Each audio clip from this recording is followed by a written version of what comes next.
This is the Other 22 Hours podcast.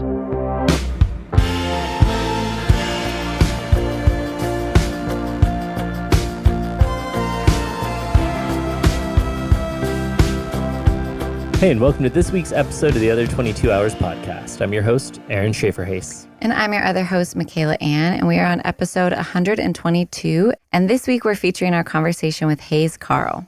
Yeah, Carll is a singer-songwriter from Texas, kind of in the same lineage as Guy Clark, Jerry Jeff Walker, Townes Van Zandt, those kind of classic Texas troubadours. But as you'll hear, he's not just that.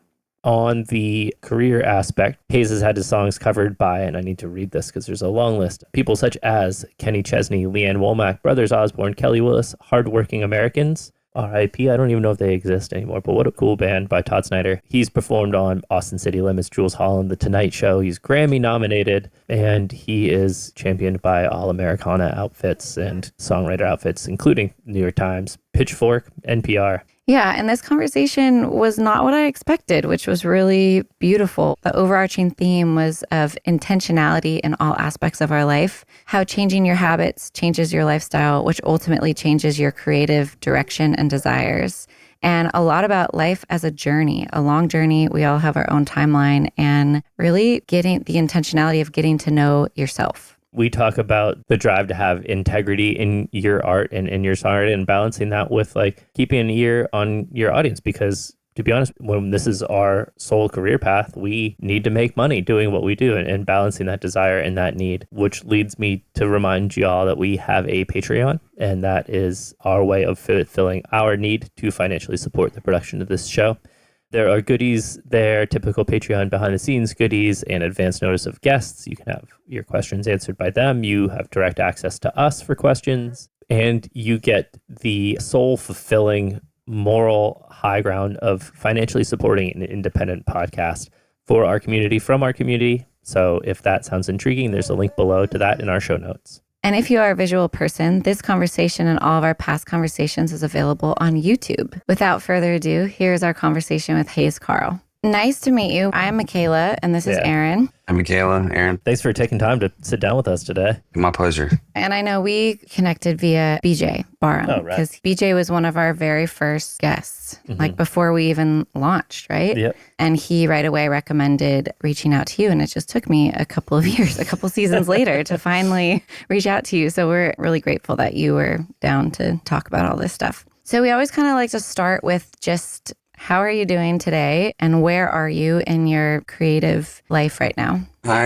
am in Nashville, Tennessee, at my home here, and I got in late last night after a 41-day run. Oh my gosh. So I'm a little wiped out and discombobulated. That was a long stretch, longest I've had in many years. It was good, but yeah, now I'm back here and just getting settled in. It would be nice to be in the same place for a minute. We're also in Nashville in our home studio in the backyard. So I don't tour much anymore, but it was always like the big dip come down after being especially out for 6 weeks or 5 weeks, whatever you were at. Do you have things that you do to kind of just get back into the swing of normal life, or is it just ride it out? Yeah, I don't, is the short answer to your question. But last night it hit me as I got back. It felt strange to just be back and not acknowledge what that whole experience was like. The touring was intense and emotional and wonderful. And there was a lot of different types of shows and audiences and formats. A lot of my past, played a lot of clubs that I came up in, and lots of friends and family and personal life, and trying to figure out a move. I'm moving back to Austin. So I was looking for a house, and there was some medical stuff I was having to deal with. And it just felt like a real journey, not just going out and playing some shows. It touched on every part of my life in some pretty heavy ways. So I got home last night. I felt like I should have some kind of ceremony or something to acknowledge what I had just gone through, instead of just, oh, now I'm back and do whatever I do, which I'm not even sure what that is. But it just seemed weird to not acknowledge it and like have a decompression moment where I just kind of appreciated what I'd been through and sort of closed the door on that and reset. But I definitely had that feeling coming home, like this 41 days was significant. A lot of life happened, a lot of career happened.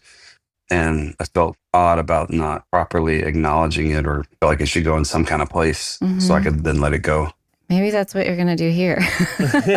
Yeah, well, I got to be honest. I've just started press for my record. I have anxiety around discussing the intent as an artist and breaking down the music and the songwriting. I just don't feel like I'm particularly articulate at it or even know what I'm talking about a lot of the time. And so when I looked at the schedule and saw I had a session, I got to say I wasn't that excited. And then I looked at what it was and what you guys do, and I thought that sounds a whole lot more fun.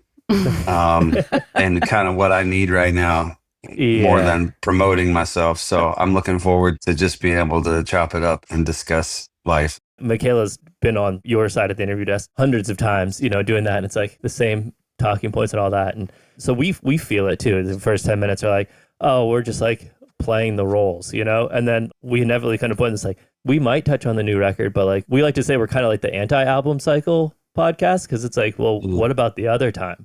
After all of the celebration, all the talks, and we inevitably see the other people just take a big sigh. It's like, oh, thank God. I mean, one of the reasons we started this podcast is we're trying to like help each other. Like, it was born out of the pandemic supposedly ended, and it was like a slingshot. So many people in our community of musicians were kind of like whispering how nice it felt to be home during the pandemic and have this relief and not having FOMO. I feel like the elephant in the room for a lot of musicians is driven by not even competition sometimes, but also fear of being left behind, fear of missing out, like wanting to be acknowledged and a part of the community, doing that by being in festivals and touring and achieving and building your name. And we don't always acknowledge like how taxing that can be and how it can pull us away from why we started writing songs in the first place. So I feel like we just kind of wanted to start these conversations to bring like the ones that are like hushed and over dinner to light, because some people don't have community support at dinner tables. I'm curious if we can talk a little more about coming off of a 41-day run. Tour is so interesting because life is still happening, but it's very hard to sustain all the things you still need to sustain when you have a life that's not just wake up, play a show. If you're on a bus, go to sleep on the bus and drive and show up the next day, or wake up and get in the van. And it's hard to fit in all of the other things that you still have to do to sustain life, like maintain relationships back home with friendships, family, make doctor's appointments, God forbid, like go to the doctor some point in 41 days, or have a therapy appointment, have any alone time, exercise, like all of the things that we know maintain our health and well-being. You're 20 plus years into this career. Has that gotten harder, easier, kind of just status quo for you? What's your relationship to that, especially since you said you just came off of a period of time that felt like it was everything happening all at once? Yeah, in my early days, it was just one big adventure. And I mean, it was everything. And so let me get out on the road. Let me be in front of people. Let me meet people. Let me live this gypsy life. That was my dream. And I was completely happy doing that. Every bit of it was exciting to me. And I had no routines. There was no self-care. I didn't know I needed it. I just was having a good time. It's pretty late in the game that I started to recognize that in life and on the road, if I don't have any intention or a plan, I'm going to end up in the ditch. My natural inclination is to not take care of myself. It's to push it in every conceivable way, get some kind of high, get some kind of feeling, to self-medicate, cope, and push everything away, because I don't want to think about having to maintain relationships or take care of my body or take care of my mind. And that just became unsustainable, at a certain point. Like, hopefully grow up a bit and recognize, okay, this isn't really the first part of life. This was fine for me, but it's not working anymore, and I've got to change something. And so the pandemic was helpful to me in the sense of that really hammered that home. There were a lot of positive things that came out of that for me. Connection with my audience. I fell in love with music again, able to be home for the first time in my adult life for an extended period of time. And I realized, like, I'm finding a lot of things that are positive here. I'm able to take care of myself physically. I'm starting to do some work on my mental health and my spirituality, and have relationships and know my neighbors and writing in a different way. So then when I went back on the road, it's just been a fair bit of work trying to figure out I just don't want that to all fall apart. And in the past, relationships or any kind of self-work I was doing, as soon as I got on the road, it would just disappear. And yeah, I've been trying to find ways. It's really tough to not have any routine out there. It's tough for me to have the discipline to build those habits. But I have put in place things that even on a busy day I can do and at least keep me somewhat tethered to myself so I don't get swept away out there in the chaos and insanity of life on the road. Yeah, I feel like it's such an interesting cycle because for those of us who set out to do this in life, and even for those I think who didn't set out to do this and just admire musicians, there's such a romanticized lore about being on the road, and everyone's favorite movie is Almost Famous and like all that kind of cliched aspect. But it is really fun. And it is so easy to fall into like drink every night, stay up late, roll out of bed, eat fast food, and you think you're cool because you're running on adrenaline. Then it can all catch up with you maybe years down the line. It's so much work to care for ourselves, which seems counterintuitive. I think that's one of the biggest things that my brain has had to overcome, this feeling of like, if this stuff was so helpful for me, wouldn't it be easier? Right. But it's not. It's like exhausting. And then add kids into the mix and parents if you have to help out your parents or any other family members. And I've really learned how necessary it is to actually maintain. Once I've like detoxed from the falling in the ditch, like you said, and to maintain just like life of caring for doing what I need to do, I'm like, oh, I can't drink. I have to exercise. And then I'll have a time of like, I miss that. I'm gonna have some drinks tonight. And then the next day I'm like, oh, this is like impossible for me to get through what I need to get through. Yeah, I had that on this tour. My kind of just basics on the road and at home, but I found they can translate to the road without too much effort. It's just every morning meditation, journaling, prayer, gratitude, just like a 30-minute, 40-minute kind of set of things that I do that at least I can start my day. After a certain point, sometimes things are out of your control, but if I can just set my day with some clarity and intention and settling, I always call my mind like a snow globe. If it's shaken up, I'm pretty worthless and I'm just acting on instinct rather than with any clarity. So that just gives me a chance to settle the snow globe and at least map out some things that I want to accomplish. And that doesn't always follow through till the end of the day. Like at least I started my day with 40 minutes of that rather than getting on the news or going into something unhealthy for me mentally or physically. And then I've got a yoga mat that I travel with. I figure that's an easy way to, whether you're in a hotel room or so it's like if I can just get some little bit of exercise and some mental work, okay, that's my bare minimum. But to your point about drinking, like that used to be a big part of every night for me. Mm-hmm. And at a certain point, I kind of crashed. Like I realized I was burning the candle at both ends, and just physically and mentally, I was doing too much and not paying enough attention to taking care of myself, and that ended badly. So I adjusted my behaviors and habits on the road to where I wasn't doing that. But like on this tour, I still go out and had some nights off and good friends and good music and we go out and socialize. And there was 2 nights where I got into the booze a bit and I had a great time. It was really fun.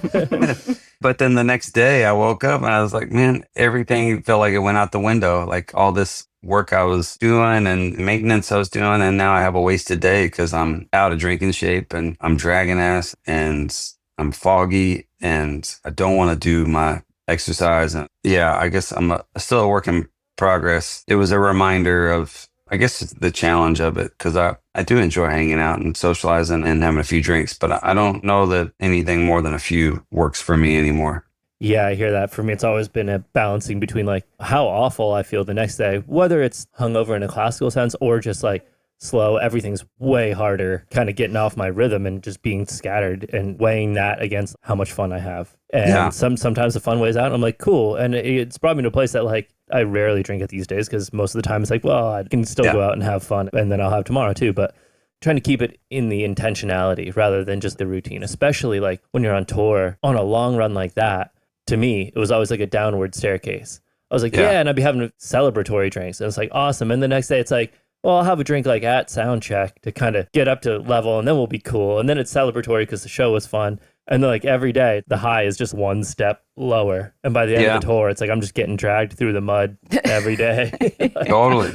I'm always trying to like track my own behaviors in an attempt to change them. Yeah. And so I made a little chart on this tour, and it's like every day I write, here's my meditation and exercise, do I get it? But I also tracked how many drinks I had. It was interesting because I don't binge drink anymore. I'm certainly not with any regularity, and I don't drink at home. Certainly not by myself, really. And I'm just not a big drinker anymore. But out on the road, I was looking every day. I'd be like, okay, there's 1, there's 3, there's 2, there's 5, there's 6. And it would be days where I was like consciously drinking or sitting down to have a good time. It just kind of crept in there. So just having a visual representation of what I was actually doing was kind of eye-opening because it just falls into habit. Like you said, one of the beautiful things about this job, certainly early on, is like you can do whatever you want. You're Peter Pan out here, and there's nobody saying, oh, that's not acceptable to drink this or do that. So you kind of have to monitor yourself. We get a free pass as musicians with a lot of society of nobody's judging it, or it's even encouraged to be part of your character.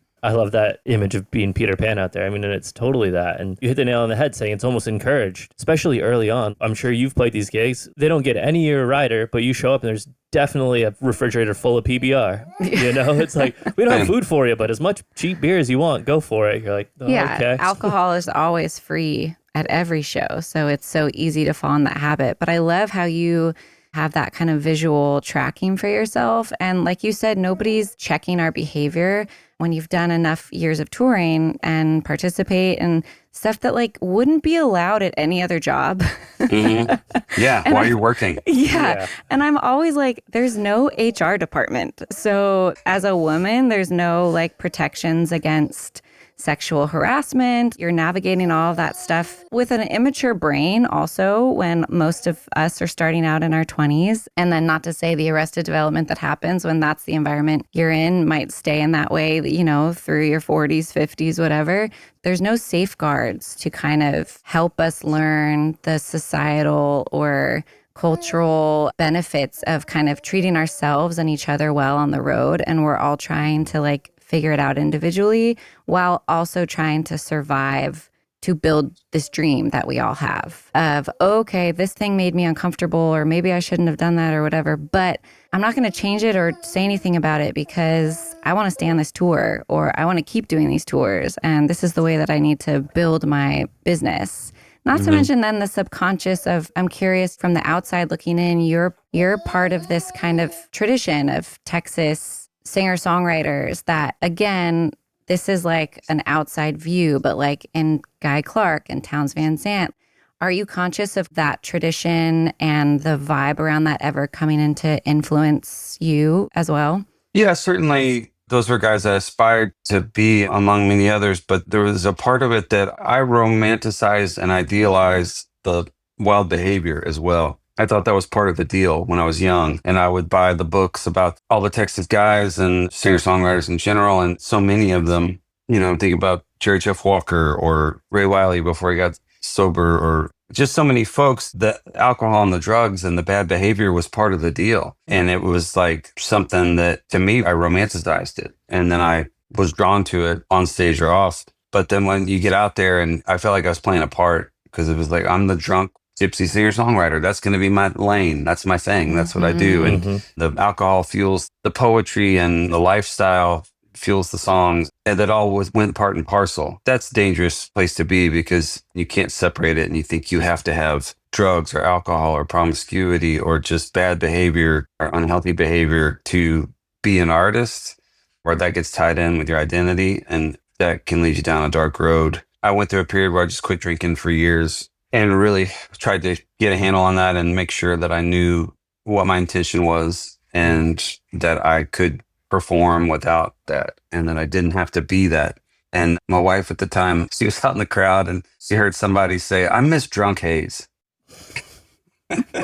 and there was this expectation of, I mean, it's horrifying for me to think about now, but like our shows used to consist of 15 people would hand drinks to the stage and I would drink them while I'm performing. And it was nothing. It was part of the deal. Let's see how many shot glasses we can litter the stage with by the end of the night and be blacked out. That just seemed typical and normal, but I'm glad I'm past that. It's not part of the thing anymore, but it definitely required some awareness around it and some intentionality to say, okay, I'm going to see if I can do this job and the thing that I'm passionate about without having to be this character that I'm not anymore. I don't want to just ruin my life or disconnect just to make other people's expectations of me being the good time guy feel valid. So that was a life change and a bit of a creative change, just to say, all right, let me see if I can do this without the training wheels or without the kind of assumed identity that I had created around who I am or what my job is. Yeah, I'm so glad that you touched on that and kind of brought the audience expectation into it, because I really do think there's this whole stereotype of the drunk artist. I think is such a stereotype and normalization that was not intentionally created. And we've touched on this a bunch in the show, but to me, it's like this confluence of human nature in the sense that like we see artists on stage, and beyond the music and all of that, there's this representation we have as people on stage of like this ideal, you know, like, oh, like, look at this person. He's up there singing to all these people and man, he's getting drunk and he's partying. Like, man, I wish I could do that with my life. But instead, I'm entering data in a laptop in a cubicle next to Pam, who I don't even like. The audience is like, yeah, like I'm living through you. Like you are this person. This is how you need to be. And then there's that subconscious kind of human desire, I think is like the same thing that fuels people's obsession with NASCAR, where they're just watching it to like see a crash. They love to see people crash and struggle. If you ask anybody, like, no, I don't want to see somebody fail. But like there's this obsession with failing, crime drama, all of that. I think there's this weird human nature thing from the audience towards the artist that, you know, is a hard thing to separate yourself from when you're coming up and you're idealizing these people like all over the map, whether it's like Keith Richards or a Graham Parsons, you know, it's like, oh. Well, and I think for audiences, they sometimes, if you're a fan of somebody and you're not in the profession of music, I think people can genuinely forget that their favorite musician is a whole person who has a life. And they're out there, you know, they're once a month, like going to a show and having a great time. And they're looking at you on stage and that's feeding their good time. But the consequences of like, they're doing it once a month, maybe they're doing it more, but like you're out there doing that night after night after night. And like, what does that mean? Yeah, and it's a night out to them. Yeah. And I'm curious, you said, you know, it was a creative change of two parts. One, making that change and knowing that it was going to present differently on stage and what that might mean for your audience if you were going to lose people, gain people, if you thought about that and grappled with it. And two, how that also changed your creativity in your writing. Yeah, I think the need for change came first. It was apparent to me that I was not going to be able to have the life I wanted, the relationship I wanted. They just didn't work together, that lifestyle and who I wanted to be.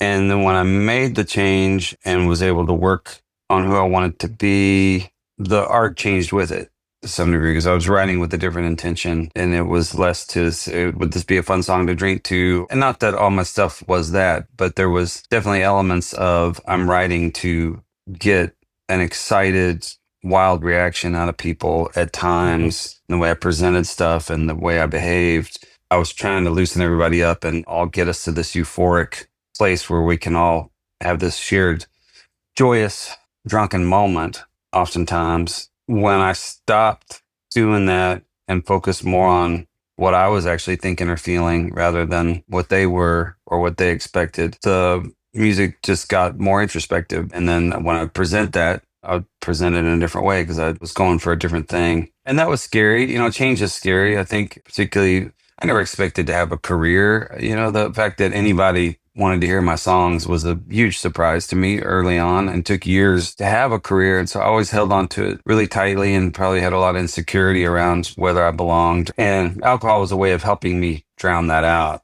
But sitting with it and trying to move beyond just as an artist and a person to, again, have some intention about what you're doing just became much more important to me. And I did lose audience because it was not the ride a lot of people signed up for, you know? And that's weird when you work so hard to make fans.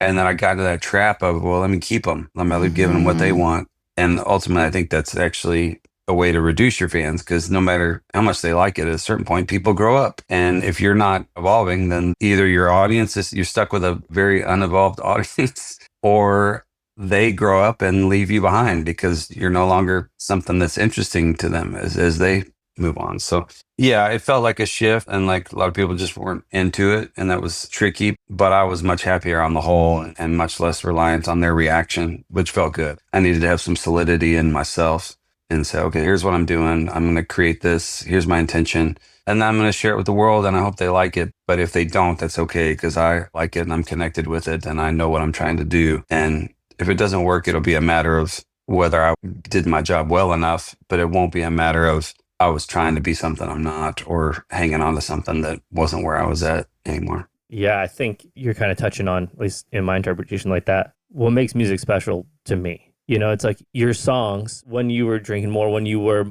the party band, I guess, whatever first thing that came out, you're writing those with intention, in alignment with who you are and where you are. So if you're moving, evolving, progressing, whatever, changing as a person, and you're still writing for this past thing, that like subconscious intention behind it, I think can be felt. Things start to sound like a caricature of what once was. Yeah. You know, in my interpretation, that's not what is resonating with people that are fans of songwriters like yourself or BJ, to bring up American Aquarium again. What resonates is that realness, you know, and that vulnerability, like owning, I'm here, this is where it's at, come on in. Yeah. But I think it also is the fact of life that it might be more popular to just write drinking songs. I can think of pop country acts that are well past what I would consider like appropriate drinking partying times, that are like regurgitating the same song about getting drunk, and like they're in their 50s and it's probably a top 40 hit. So the reality is there might be a bigger market to recycle that same old stuff. But what I think these conversations get at, and what like we talk about with each other as on this path, is like ultimately we each have to decide for ourselves what matters more to us. Do we want to kind of cater to the market or what we think it's going to get us? Or do we have to align with what our creative intentions are, whatever those consequences are? And really, is that the way that we're going to feel most fulfilled versus chasing outside success that we think is going to fulfill us? But we learn time and time and time again from 100+ of these conversations that we've had with people who are quadruple platinum selling artists, tons of Grammy nominations, like nothing actually ever fills that hole from the outside. It's what we do internally. That alignment is key. I didn't want to have that disconnect between my life and my art and my career. And some people never have that. You know, some people from an early age that they're not concerned with the outside world. They're following their own thing. And it took me some time to get comfortable with letting go of the outside world's expectations as much and being more interested and protective of my own. At a certain point, I remember looking around and thinking, I've got a pretty good career. Things are going well for the most part. And I had friends who would probably happily trade careers with me, but they seemed to be having a lot more fun than I was having. And that bothered me. It was like, okay, well, if I've accomplished this and this and this, at what point am I going to feel contentment? Am I going to feel secure in what I'm doing, instead of always feeling needy or comparing myself, whether it's the audience size, how many records you sell, or what people's perception of you is. And I thought, there is no finish line and there is no marker where you go, oh, now I feel good about myself. So that marker or that goal, I think, is reached in the day-to-day and the relationship with yourself. And it's wonderful to have it validated by an audience. Mm-hmm. But I needed my starting point not to be that validation from them. I needed it to be feeling okay with myself. And then that validation from the audience, however it comes, if it's 2 people or 2 million people, I feel like that's earned, or at least, I'm going to butcher the expression, but it's like I would rather be hated for what I am than loved for what I'm not, or something to that effect. Mm-hmm. And that's kind of how I felt at a certain point musically. It's like, yeah, I can do these certain things and maybe that will keep a certain audience, but that's not where I'm at. It's not who I am right now. And so even if it's a hit, it's going to feel very hollow and ultimately leave me dissatisfied, where if I'm truly loving what I'm doing and doing it with intention, and then if nobody shows up, I still feel good about myself and can sleep at night and not have that inner struggle between public and personal and art and career. Have you had to put that into practice yet, of like feeling like you see like a moment of like, okay, I'm doing something that I feel more aligned with and haven't seen the results? I know like you have a record coming out, I was told is like more introspective and stuff.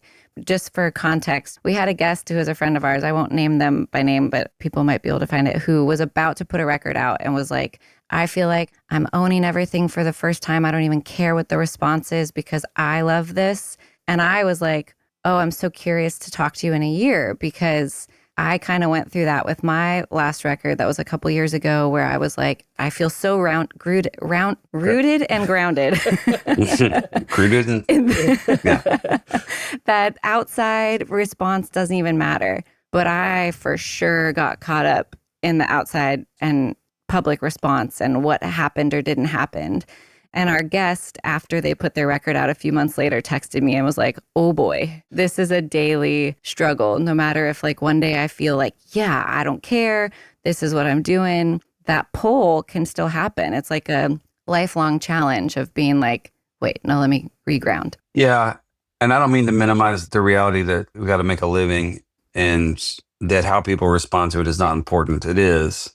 I've been fortunate to be able to build up a career to where I feel some level of safety or acceptance from my audience that they want to see me try something new or just follow my heart wherever that goes, whatever it is. And so I feel really fortunate in that way. And then as far as, I used to write my records and it was like, it had such a massive effect on my life. If it didn't do well, I didn't do well. My kid wasn't going to do well. There's such a financial piece to that I was way more concerned with how people responded to it. And also just as an insecure guy who never expected to be there, was looking for all the positive feedback I could get because I needed that validation. I needed encouragement. I needed to feel like I wasn't an imposter. But I don't know, either just through time or experience, I reached far. I felt a little more secure about where I was, my ability to make a living, and it freed me up to think more just about what was interesting to me than the outcome. And that's been such a game changer for me, is to be able to just write. And, there's stuff I still think about, is this a good song? And I still envision people's responses sometimes, but the actual crafting of it, I've gotten to a much better place to where I'm writing for myself. And then having done that, it feels just less invested in the outcome, because that mission of creating it in a connected way is so satisfying. And I'm proud of myself. That means more to me than if Rolling Stone or whoever said, oh, this is a 5-star record. I said, well, that doesn't mean anything at the end of the day. What means something to me is, did I have an intention? Was I true to myself? Did I work hard at reaching that? Did I push myself? Am I growing? Am I interesting to myself? Or am I just falling back on tricks I've learned or thinking about other people's response to it? There's just a different set of metrics that I look at now, and that has made me a lot freer and a lot happier as a creative person, because there's a joy in that process when I can put away anybody else's opinion about it. Sounds like your metrics have shifted into things that are within your control. Yeah, that's a good way to put it. All that response is outside of your control. And that's, with artists I work with, I try to impress that same thing. I ask them, like, before we start working, like, what will make this record successful? And inevitably it's like, oh, well, I want it to be on these playlists. I want it to do this, blah, blah. I'm like, awesome. I understand. We need to make a living on this. We need to continue to grow careers. I get that. But like, let's make the record that you want to make and drill into that and, keep it within our circle of influence. My favorite way I've heard it said is like, the building is the work. Build it, and then the growth is completely out of our control, and that's the response to the building that we've done. But I wanted to kind of tie back to what you're saying, kind of like your morning routine is with journaling, and then your note on like keeping data on drinks or whatever it is. Is this a practice that came before this paradigm shift? Were you kind of writing and journaling and reflecting on self before you kind of made the shift towards being more intentional in your present self, or did that shift happen and then journaling came on as a practice after that? I think the shift happened later. The meditation and journaling and praying and spiritual work and intentionality is a fairly recent development in my life in the last few years. You just hit a point where things felt hollow, and I was having the same conversations with myself year after year, and the same anxieties and the same frustrations and the same stresses. And I look at other people and say, well, you're not struggling with that, or you seem to be content. And like, why is this so hard for me? Nothing changes if nothing changes. And so I started trying to make some changes. For me, the biggest thing was just stilling my mind and actually connecting, because I can live off in space, just spiraling out. And that's a comfortable place for me, just numbing out in every conceivable way. But ultimately, it leaves me the next morning like a bender, the aftermath was no longer enjoyable or worth whatever high I was getting from other stuff. There's this thing called Monk Manual, which is just a little daily planner. You fill out your day and your intention and your gratitude list and everything. But at the end of the night, there's another section where you sort of recap your day. And they ask you a few questions like, what are your highlights? I was at my best when. You fill it in. And then I felt unrest or unease when, and you fill that in. Much to my surprise, every night at the end of the night, I was sort of forcing myself to meditate. And every night I would think about what was my highlight of the day. And I'm like, well, I think I felt my best when I was meditating. I didn't want to meditate. I was begrudgingly doing it just to try something. But after a couple of weeks, I said, apparently I enjoy this because every night that's the highlight of my day, you know, regardless of what other external things are happening. And so it just became clear to me that that time with myself, that time to center and reset and work through some things, the journaling component. Yeah, I used to not be able to focus long enough to journal. I would just, like Bart Simpson on the chalkboard, just write a mantra, breathe, breathe. I write it hundreds of times, just something for the tactile exercise of sitting somewhere and writing pen to paper. But my mind couldn't put together a sentence. And then slowly each day I started to open up a little bit more and started exploring ideas. And then I was like, I'm struggling with this. So let's turn over the rocks. Let's examine it. And I started to be able to do that. And then it got to be an even richer practice for me. And so I'd still my mind and do a little personal work and have a little more clarity. And again, you know, 10 minutes later, it could all be gone. But at least for that 30 minutes, those 10 minutes, whatever, it was where I needed to be. And I felt in touch with myself and it kept me grounded in a way that I always struggled my whole life to be. And so it just sort of built out of thinking this is something I'm supposed to do. Let me try it. I don't enjoy it. I can't sit still for this long. But then by reflecting every night at the end of the night, I would say, actually, I do enjoy it. Apparently it's really doing me some good. And that helped me turn it into a more consistent habit. Yeah, I had that. really similar experience with that. I'm not writing in the morning consistently now, but I have for years and at various stages. And a few months ago, I went back and found like one of the first notebooks I had when I started doing this. The way I was writing, yeah, it was a very short, very broken, and it was very like victim mentality. It's like kind of angry. It's like, oh, this is happening, and oh man, this is happening. Yeah. And then like you skip ahead 100 pages, and it's much more like self-focused and like, oh, well, there's this, and asking questions like, well, why do I do this? It definitely like became addictive to me. That feeling, that openness. I'm like, yeah, I want to look. I want to take out this magnifying glass and be like, what's over here? Yeah. It's so hard because with TV and social media and just like the speed of it all, it's just constant dopamine hits. And I think it short circuits our brain to where we can't have a complete thought. And as a songwriter or just a human in general, like that's not helpful if you can only think in 5-second bursts. So that's been a really fun thing for me to discover is the idea of settling yourself down to where you can have a complete thought and then you can actually explore it. And then, hey, what do you know? This is actually really fun and enriching.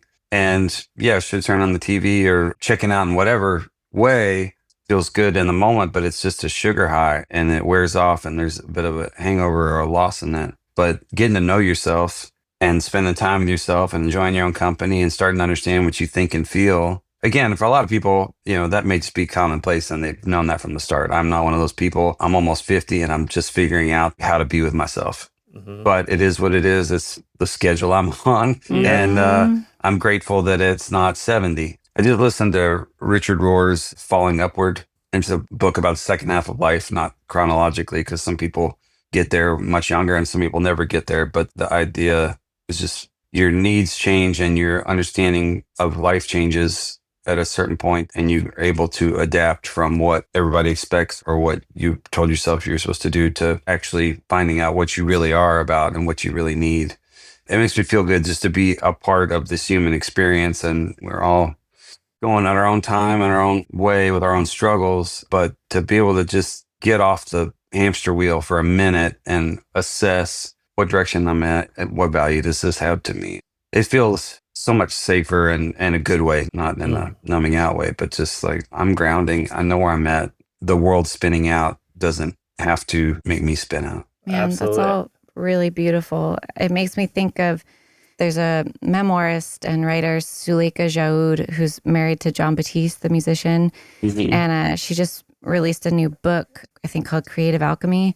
And it's all these prompts from different writers, and it's all kind of about journaling. And she says in there, to be in conversation with yourself is to be in conversation with the world. Mm-hmm. And that really stuck out to me. And I've thought about that a lot, because I think what you're getting at of like really investigating and examining ourselves, maybe some people are just naturally more attuned to themselves, but we don't live in a world that encourages that and nurtures that. And it really is fascinating when we do spend that time to get to know and then learn things about ourselves. Like, oh, wait, I guess I do like this other thing. Mm-hmm. And in the scheme of this whole conversation with music, when this career path is one that's so easy to look at everybody else, continually checking in with yourself and being like, wait, what is it that holds value to me? Where are the spaces I want to be in? Like, I'll be really honest, I was feeling super anxious before we sat down for this conversation with you about all of this stuff. And now I feel so at ease.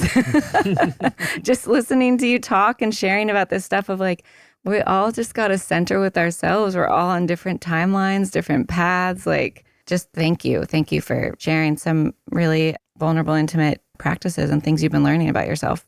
Thank you for that. And I enjoy talking about it. Sometimes I feel silly. It's like I'm late in life and I'm just discovering what feel like probably some basic things to a lot of people. But again, it's just where I'm at. So rather than be ashamed about it or worry about how it hits people, I find if I can just connect with myself and be open about that, that feels like the most natural and healthy place for me to be. And I feel positive about that. I love that y'all are having these conversations. It's so important. I love that like mental health and sobriety and things are something that people are talking about. And it is part of the story, and it's an important part, because showbiz is showbiz, and life and the politics and everything. There's so much that's performative there that's ultimately hollow. And if you base your life on that, which a lot of us do or aspire to, and we think if we just get this or that, that we'll feel content. I wish it hadn't taken so long for me to start on the journey of recognizing that that's not where it's at ultimately. But I'm grateful that at least I'm starting and trying, and it's really quite exciting. Mm-hmm. I feel like I thought there was some big mystery or thing I had to do, and I'm like, no, it's actually just starts right here with yourself, and get a handle on that, and everything else will be a whole lot easier. For sure. Mm-hmm. Yeah, that's a great kind of tie into how we like to wrap up the conversations with one final question, and it's a choose your own adventure kind of thing, basically. So It's either something that somebody's told you along the way that resonates with you and is kind of constantly in the back of your head, or conversely, what you would tell 18-year-old you when you're first kind of launching into this as a career. You know, something that somebody told me that has stood out to me for a long time and was really helpful in my transition to changing my perspective was Wylie Hubbard has a quote that he says all the time. He says, "The days I keep my gratitude higher than my expectations, those are good days." Mm-hmm. And I just thought that sounded cool. And at a certain point, it just kept coming into my head. I'm like, why do I keep thinking about this quote? And it hit me that I had appreciated it for how it sounded, but had not actually applied it. And then I sat down and would just apply it for 20 seconds. And I go, oh, yeah. The power is within me to determine my perception, and that perception is everything. My attitude is everything. It's not so much the result or the response. It's how am I viewing this? Am I viewing it with gratitude, or am I viewing it with expectation and entitlement? Am I viewing this with curiosity, or am I viewing this with judgment? And those shifts are everything. So as far as a quote or piece of advice, that's something that has stood out with me for a long time. I love that. That's one of those ones, at least for me, that like the more you think about it, the more you're like, yeah, right. Like you were saying, it's just like there are layers to it. Yeah, it feels like a t-shirt slogan or something that, yeah, it's like eat, pray, love or whatever. But when you actually apply it, which is really quite easy to do, you can do it in 5 seconds. It just takes some situation and say, you know what, I'm grateful more than I'm going to be expectant or entitled about this situation. And that can be that I have legs, that I'm breathing, that I have friends, that I'm here to talk to you. It can just shift the perspective in a really helpful way. I mean, there's so much science that proves gratitude practice really does make an impact on our lives, besides the anecdotal of like, oh yeah, I feel better when I do that on a daily basis. I can examine the same exact day and point out all the ways that it's not great, or I could be like elated about how incredible this is, that I get to wake up and have coffee and like have a roof over my head and, you know, all of that stuff. So yeah, you got your baby right beside you. Yeah, exactly. And he slept. Yeah, and he made it through. Man, Hayes, thanks for taking the time to sit with us and for being open and vulnerable. It was a really great conversation today. Yeah. Thank you guys. I enjoyed it and I appreciate what y'all are doing. Thank you. Thanks. Best of luck with the move and new record and everything. Thank you guys. Have a good one. Bye. See ya. Thank you to all of you who've subscribed to our Patreon or on Spotify, Apple Podcasts, YouTube, or wherever you get our show. If you haven't subscribed yet, take a second to do that right now, and we'll see you back here next week.